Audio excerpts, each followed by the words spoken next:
Vous savez avec quelle ardeur je souhaite la réussite de ce roman. Il n'est, à vrai dire, qu'une succession d'eau fortes. Mais j'ai mis 6 ans à le parfaire.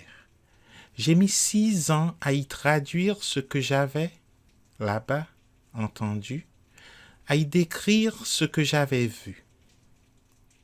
Au cours de ces 6 années, pas un moment je n'ai cédé à la tentation de dire mon mot. J'ai poussé la conscience objective jusqu'à y supprimer des réflexions qu'on aurait pu m'attribuer. Les nègres de l'Afrique équatoriale sont en effet irréfléchis.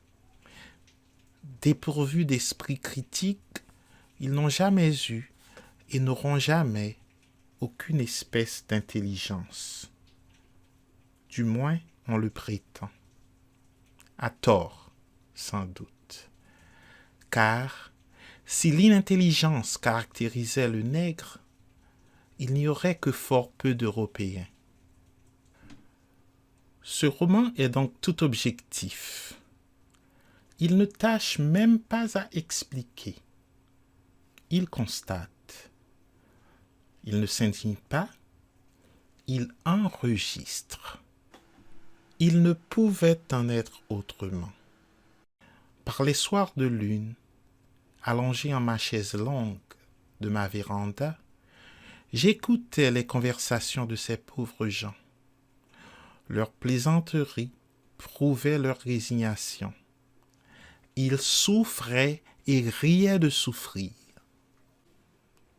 Ah, monsieur Bruel, en une compilation savante, vous avez pu déclarer que la population de Lubengishari s'élevait à 1 350 000 habitants.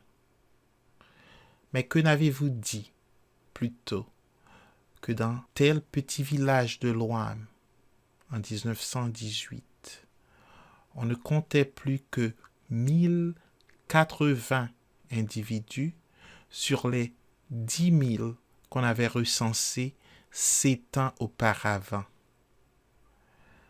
Vous avez parlé de la richesse de cet immense pays.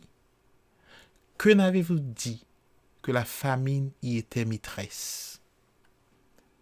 Après tout, s'ils crèvent de faim par milliers, comme des mouches, c'est que l'on met en valeur leur pays. Ne disparaissent que ceux qui ne s'adaptent pas à la civilisation. Civilisation, civilisation, orgueil des Européens et leur charnier d'innocents. Rabindranath Tagore, le poète hindou, un jour, à Tokyo, a dit ce que tu étais. Tu bâtis ton royaume sur des cadavres. Quoi que tu veuilles, quoi que tu fasses, tu te meus dans le mensonge. À ta vue, les larmes de sourdre et la douleur de crier. Tu es la force qui prime le droit. Tu n'es pas un flambeau, mais un incendie. Tout ce à quoi tu touches, tu le consumes. Honneur du pays qui m'a tout donné, mes frères de France, écrivains de tous les partis, vous qui, souvent, disputez d'un rien, et vous déchirez à plaisir, et vous réconciliez tout à coup, chaque fois qu'il s'agit de combattre pour une idée juste et noble. Je vous appelle au secours, car j'ai foi en votre générosité. Mon livre n'est pas de polémique. Il vient, par hasard, à son heure. La question nègre est actuelle. Qui a voulu qu'il en fût ainsi? Mais les Américains? Mais les campagnes des journaux d'outre-Rhin? Mais Romulus Coucou de Paul Rebout? Le visage de la brousse, de Pierre Bonardi et l'isolement de ce pauvre Bernard Combette.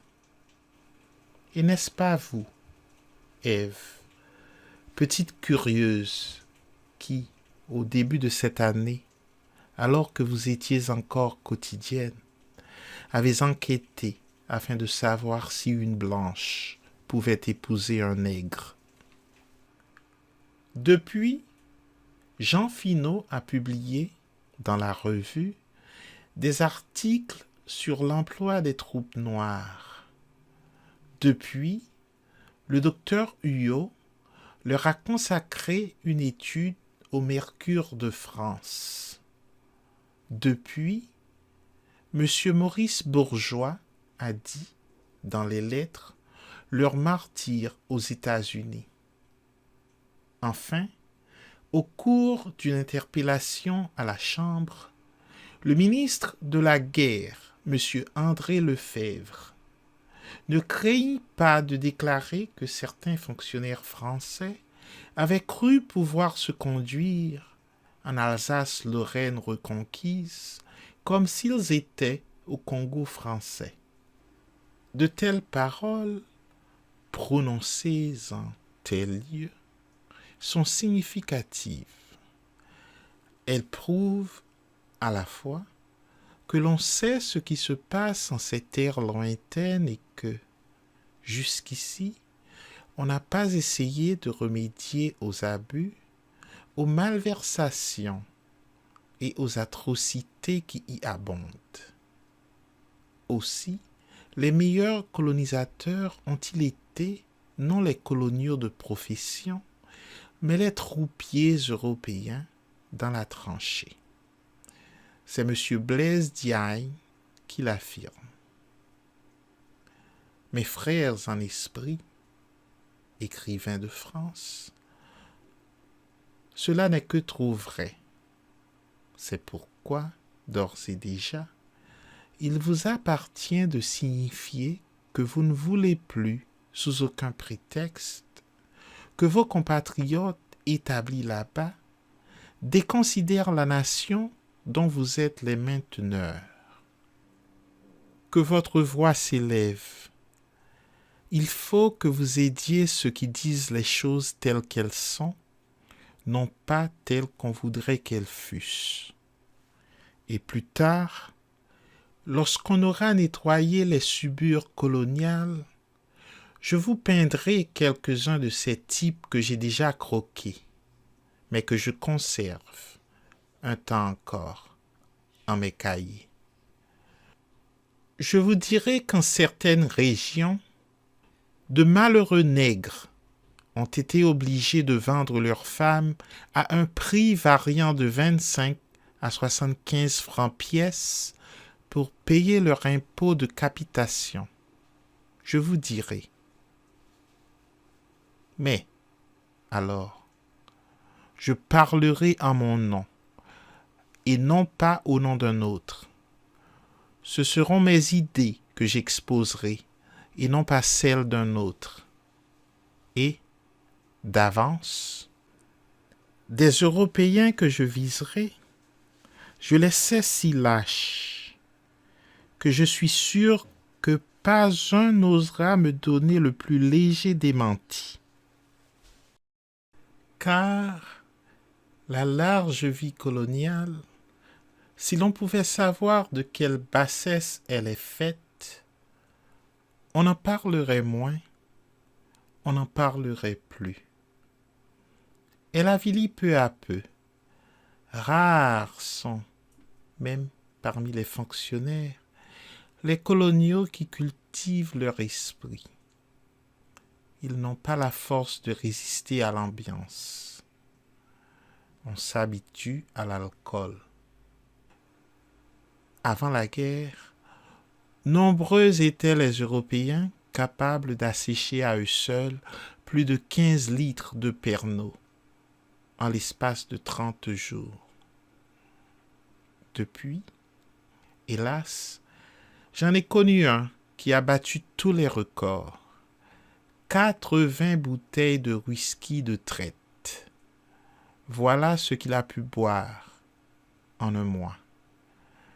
Ces excès et d'autres, ignobles, conduisent ceux qui y excellent à la veulerie la plus abjecte.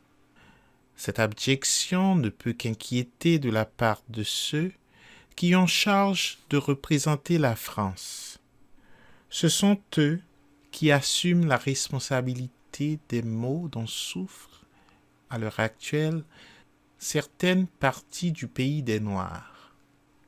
C'est que, pour avancer en grade, il fallait qu'ils n'eussent pas d'histoire.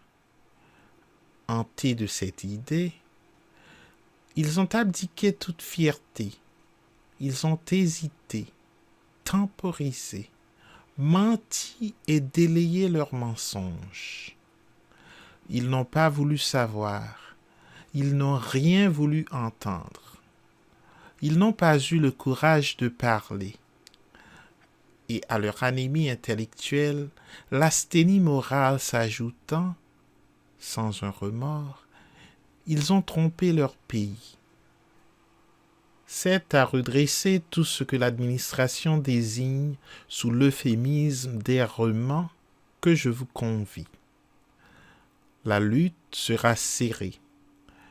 Vous allez affronter des négriers. Il vous sera plus dur de lutter contre eux que contre des moulins. Votre tâche est belle. À l'œuvre donc et sans plus attendre. La France le veut.